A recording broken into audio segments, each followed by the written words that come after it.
सुन रहे हैं सुनो साथिया।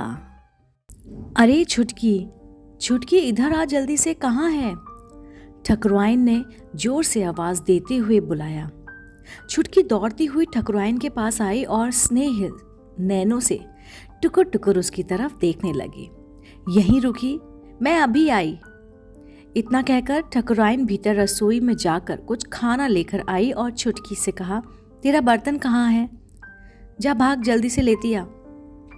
छुटकी भाग कर गई और आंगन के एक कोने में रखा उसका अल्युमिनियम का प्लेट, जहां शायद किसी की नज़र भी ना पड़ती हो, जो कि जगह जगह से पिचका हुआ था, छुटकी भाग कर लेकर आई और ठकुराइन ने आगे बढ़ा दिया। अरे राम राम राम, दूरी रख, नास पीटी, सवेरे सवेरे गंगा स्नान करवाएगी क्या?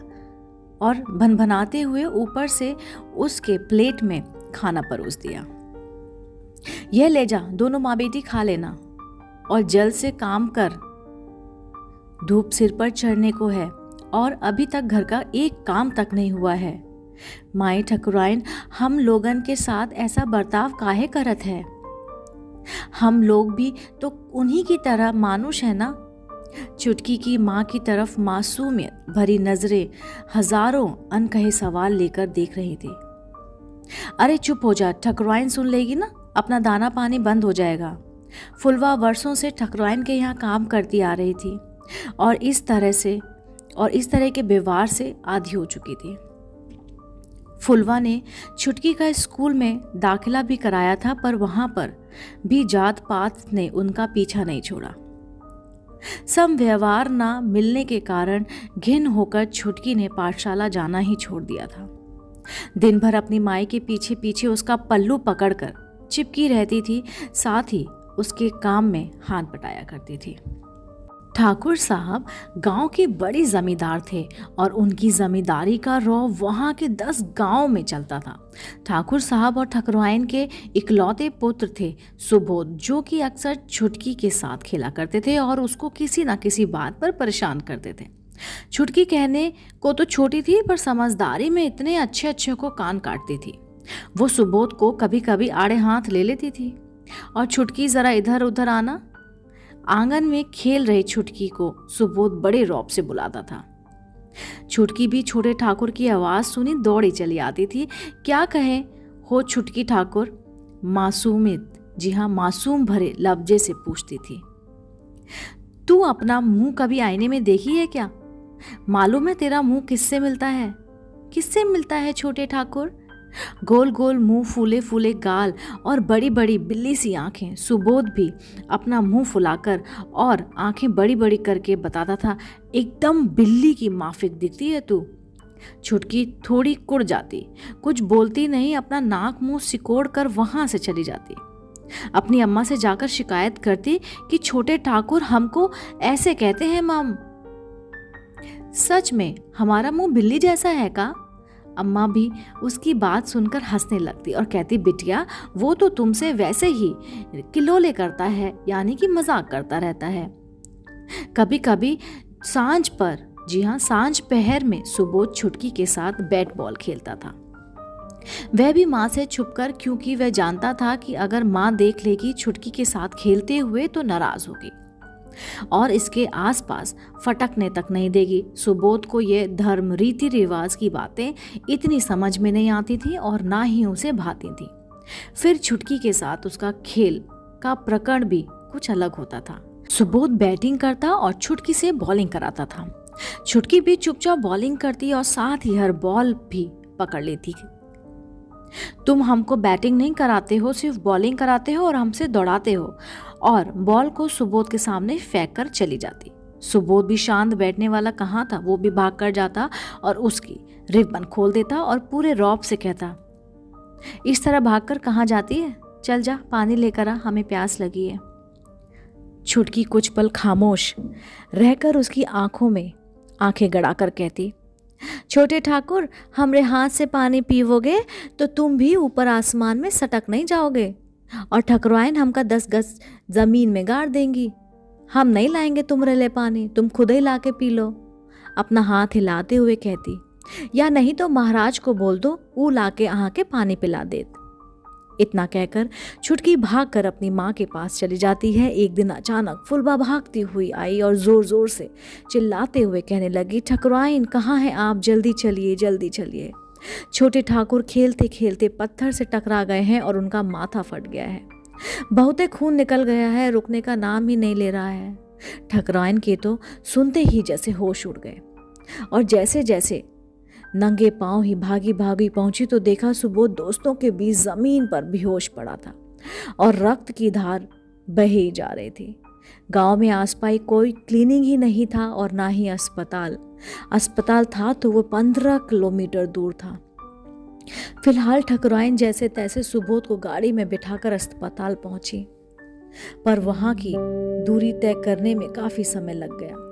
पहुंचते पहुंचते डॉक्टर की देखरेख में उसका इलाज शुरू हुआ। रक्त अधिक बह जाने के कारण सुबोध को अभी तक होश नहीं आया था और इस कारण उसे खून चढ़ाने की आवश्यकता आन पड़ी। सुबोध ने हालत में सुधार न देखकर ठकुराइन दोनों ठाकुर और ठकुराइन एक पल में बेहोश से हो गए।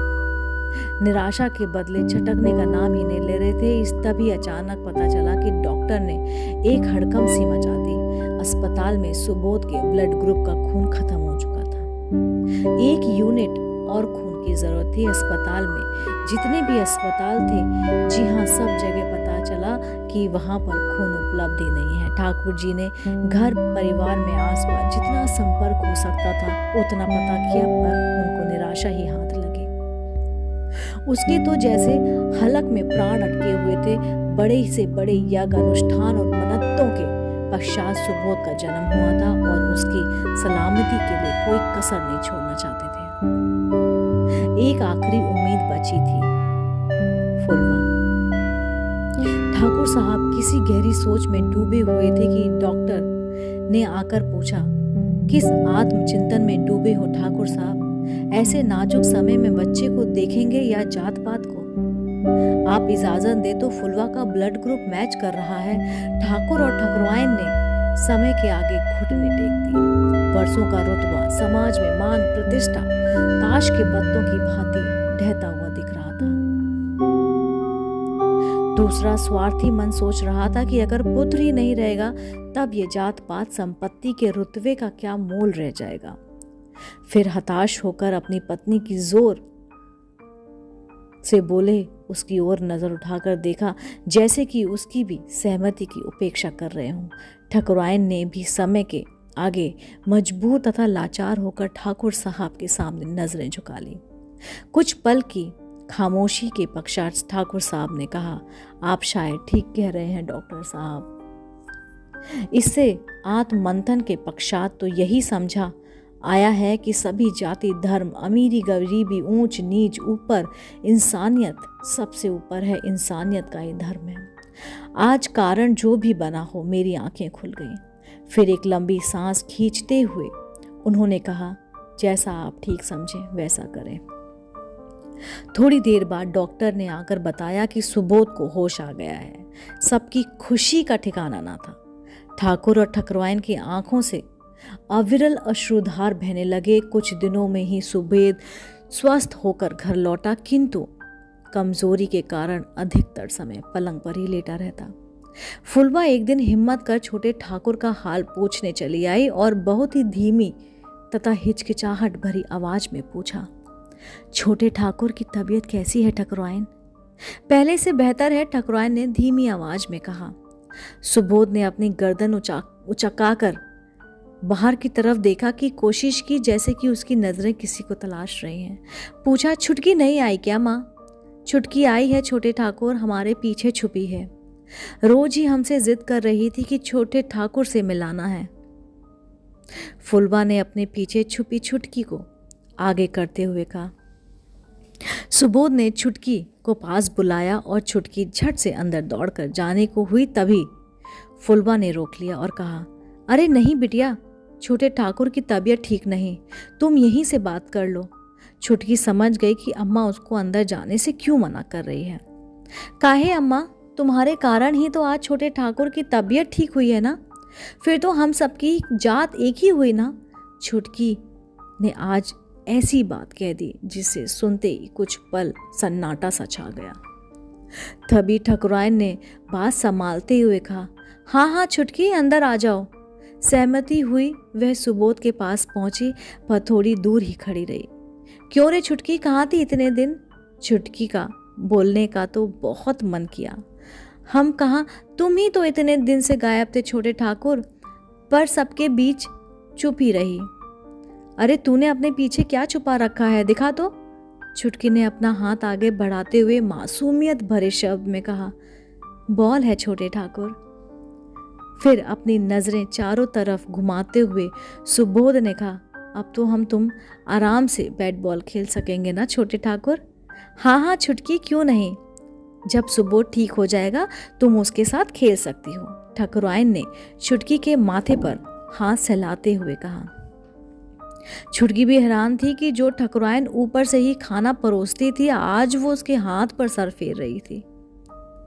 छुटकी ने सुबोध की तरफ देखते हुए कहा, छोटे ठाकुर तुम जल्दी से ठीक हो जाओ, हम तुम्हें तंग नहीं करेंगे और तुम जितनी बार बॉल लाने के लिए कहोगे हम उतनी बार लेकर आ जाएंगे। तुम हमको जो मर्जी बुला लेना, बिल्ली भी, हम बुरा नहीं मानेंगे। कहते हुए छुटकी का रुआसा सा मुंह बनाया। सुबोध ने फिर उसे छेड़ते हुए कहा, अच्छा बिल्ली जरा इधर तो आ। क्या है छोटे ठाकुर? कहती हुई वो सुबोध के नजदीक पहुंची। सुबोध ने अपनी कलाई छुटकी की तरफ बढ़ा दी और कहा, आज राखी है, राखी नहीं बांधेगी क्या? क्या? ये सुनते ही छुटकी और फुलवा को विश्वास ही नहीं हुआ और मारे खुशी के उसकी आंखें झलझला गई और खुशी से उछलते हुए कहा, सच ठाकुर, पर हमरे पास तो राखी है ही नहीं। अच्छा ठीक है, चल तू अपनी आंखें बंद कर। जैसे ही छुटकी ने आंखें बंद की, सुबोध ने उसका रिबन खोल दिया और कहा, ये ले अब बांध दे राखी। छुटकी ने बिना किसी देरी के रिबन रूपी राखी सुबोध की कलाई पर बांध दी। सुबोध ने आशीर्वाद का हाथ उसके सर पर रखते हुए कहा, आज से तू मुझसे छोटे ठाकुर नहीं भैया बोलेगी। दोस्तों, उम्मीद करती हूँ आपको ये कहानी आज बहुत ही पसंद आई होगी। अगर आपको ये कहानी पसंद आई है तो मेरे चैनल सुनो साथिया को लाइक कीजिए, सब्सक्राइब कीजिए और बेल आइकन दबाइए कि मेरे द्वारा अपलोड की गई कहानी आप तक ज़रूर और सबसे पहले पहुँचे। मिलती हूँ मैं जल्दी नई रोचक कहानी के साथ, तब तक के लिए नमस्कार।